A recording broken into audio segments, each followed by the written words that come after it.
Witam from BA. This is the Rorschach Poland update from the 18th of July 2024. A quick summary of what's going down in Poland. After long discussions on Friday the 12th, the Polish parliament finally held the session to vote on the legalization of abortion. However, the majority of MPs rejected the proposal to legalize abortion within the first 12 weeks of pregnancy. There was only a 3-vote difference. 215 MPs from the ruling coalition parties supported the proposal, while it was rejected by 218 MPs from the main opposition, which included Law and Justice, the far-right Confederation Party, and the Polish People's Party, which is a ruling coalition partner with Christian and centrist beliefs. Donald Tusk, the Prime Minister and leader of the Civic Platform, started a disciplinary investigation over 3 MPs from his party who voted against abortion, since the parliament needed only those 3 votes to pass the law. He said this was not an ordinary vote and all MPs from his party had to support it. Aleksandra Gajewska, the Deputy Minister of Family, said that it was a very bad day for women. After the result, the Left Party announced that they would resubmit the bill to vote for the second time. In the same session, the parliament also decided to lift the immunity of Marcin Romanowski, a Law and Justice MP, and afterward, security officials detained him because he was involved in the misuse of public funds between 2019 and 2023, when he was Deputy Minister of Justice during the Law and Justice government. The misuse included the Justice Fund, a state fund to compensate people falsely convicted for crimes they didn't commit. Security officials said Romanowski used the fund for personal gain and also allocated it to some organizations affiliated with the Law and Justice Party. Previously, a parliamentary commission said the Law and Justice Party used the Justice Fund to buy Pegasus spyware and observe politicians from the opposition. After the developments, Jarosław Kaczyński, the leader of Law and Justice, said that the time will come for the ruling coalition to account for the unjust detention of Romanowski. However, all parties except the Confederation Party supported another parliamentary decision. 414 MPs out of 432 voted to recognize the Soviet Union's genocide against Crimean Tatars, a Turkic ethnic group and nation native to Crimea. The genocide took place in 1944 when the Soviet Union deported 200,000 Crimean Tatars from the Crimean Peninsula to Central Asia. During the deportation, Soviet Union soldiers killed 10,000 Tatars, while 40,000 of them died after the deportation. The Polish parliament emphasized that Poland sympathizes with the Crimean Tatars, who were the victims of genocide and persecution. The decision also emphasized Russia's illegal annexation of the Autonomous Republic of Crimea in 2014. Speaking of Russia, on Thursday the 18th, the government intensified its investigation of companies that do business in Poland to see if they violated the trade prohibition sanction with Belarus and Russia. The EU and Poland previously imposed economic sanctions on both countries in a few areas, such as finance, military, and energy sectors, after Belarus and Russia supported the invasion of Ukraine in 2022. Although it is strictly forbidden for companies in Poland to do business with Belarus and Russia, the previous Law and Justice government fined only 2 companies that breached the law. On the other hand, the new Civic Platform government has so far fined 51 different companies over $650,000. Moving on to foreign policies, on Sunday the 14th, Polish leaders condemned the assassination attempt on former U.S. President Donald Trump. Donald Tusk, the Prime Minister, said violence is never the answer to political differences in a democracy and expressed his condolences to the victims.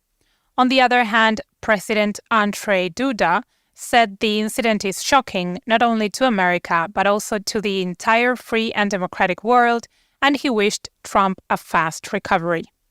Tomasz Siemoniak, the Minister of the Interior and Administration, said Poland will analyze the assassination attempt to learn more and improve the security of top Polish politicians as the number of attempts has been increasing. Only last month, another assassination attempt took place against the Slovakian Prime Minister. On Tuesday the 16th, Maxim Ryzhenkov, Foreign Minister of Belarus, said Belarus is ready to host any Polish delegation to resolve border issues with Poland.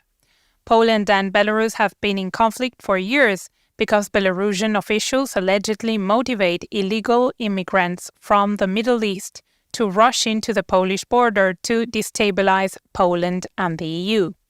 However, in recent days, Polish officials said they would close borders with Belarus entirely, and Lithuania and Latvia may join Poland in this decision. After this statement, Paweł Latuszka, a Belarusian opposition leader exiled in Poland, said that the Belarusian government fears that the total closure of borders would harm the Belarusian economy. Latuszka added that the Belarusian government should be more cooperative with Poland. Continuing with international relations, Radoslaw Sikorski, the Minister of Foreign Affairs, spoke to the public, saying Poland is ready to be a mediator between the US and China in their conflict. However, he also said that if China forces Poland to choose between them and America, Poland will choose America. Sikorski also said he wishes Donald Trump would become president to convince Putin to end the war with Ukraine. Moving on Tuesday the 16th, authorities detained a 35-year-old Nigerian man who carried 2.5 pounds, or just over 1 kilogram, of cocaine in his stomach and was trying to smuggle the drug into Poland. The man came to the country on a plane from Paris, and his suspicious behavior attracted the attention of airport security. The security conducted a drug test, and the man admitted that he had swallowed 85 capsules, which are worth $280,000 in the black market. Now the Nigerian man can face up to 20 years of imprisonment. Speaking of foreigners, on Friday the 12th, the Nomada Association opened a new free counseling center for refugees and immigrants in Wrocław, a city in the west of Poland. The association will offer free legal and psychological assistance to non-EU nationals in the center. The services will include residency legalization, legal consultations, and information services. Michal Brokos, a board member of the association, said that often foreigners come to Poland and fall victim to scams by employment agencies. These individuals experience exploitation and forced labor and come to the Nomada Association for help.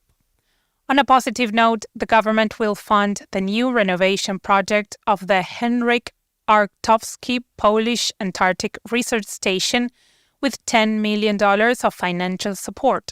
The station has operated since 1977, and it is the only Polish research center on King George Island in the South Shetland Islands of Antarctica.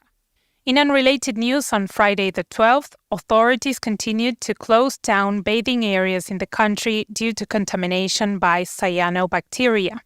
Cyanobacteria are photosynthetic bacteria that produce harmful toxins that contaminate water supplies, posing risks to human and animal health. The last closures took place in Pomerania province in 8 different bathing areas. Authorities warned people not to enter any body of water that has signs that say no swimming. Also, the Chief Sanitary Inspectorate recommended that people check their website for available and safe bathing areas before they go swimming. You can follow the link in the show notes to check out this website. From the 12th of August to the 18th of August, Poland will host the Tour de Pologne, the biggest cycling competition in Poland.